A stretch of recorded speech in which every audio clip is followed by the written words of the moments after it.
All right, it wasn't 4 for 56, No, it but wasn't. it was 3 for 30, and it was the Phoenix Suns. What was it about the Phoenix Suns? Well, I think that the opportunity to go back where I had my most success as a career, being from California, close to home, and into my relationship. I'm close with Robert Sarver, the owner. I'm close to some of the guys. I play with B Knight. I thought my experience in Milwaukee will help me. It's a team that I thought that I fit the best in. And, you know, if you take finances away, if you just had to go by fit the teams, Utah, Brooklyn, they need a power forward to help to groom the young guys. I've done that with Giannis and Jabari. And at that time, they still have veteran players that can win now. Knight, Bledsoe, Booker, who's not a vet, and then Tyson Chandler. So for me, it was the best of both worlds.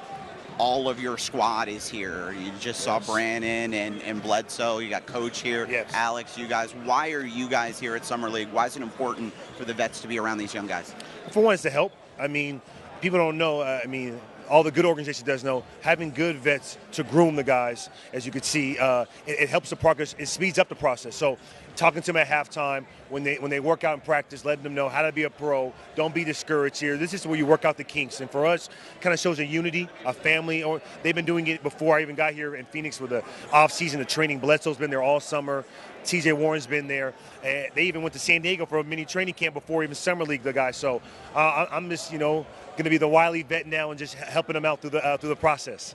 You know, there's kind of always this running narrative that when you got 2 or 3 guys, well, you're supposed to just trade one of them. Right. You guys are probably one of the deepest teams in almost every position in the West. How important is that depth for you guys to have success next year? It's huge because, injuries. I was in D.C. We were the most injury-prone team. And also I think our depth is young with the old. We have both Alex Lynn, Tyson Chandler, myself, Chris Bender, PJ Tucker, Warren. So it's a give or take where sometimes the vets aren't going to have it.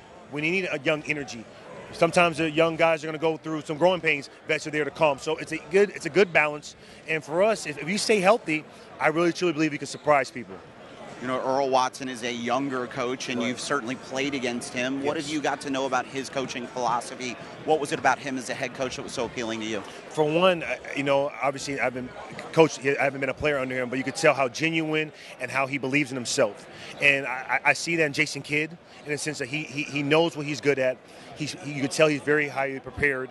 And as a player, he's a player's coach, even though dealing with a young guy. I mean, his confidence was up the high, and he's real big when it comes to the whole family aspect. So he really believes in if you're successful off the floor, you'll be on the floor because your mind, your focus. So I can respect that, and I'm just here to help him in any way I can. How crazy was all of this free agency? I know your phone was Right. blowing up. You know, it's one of those guys that a lot of teams coveted. How hard was it to make a choice this year, other than maybe some of the other years? For me, it's my first time really in free agency. So for me, it was crazy getting all the phone calls at nighttime. You know how it happens. Utah was at my door, 9:01 West Coast time, wanting to meet.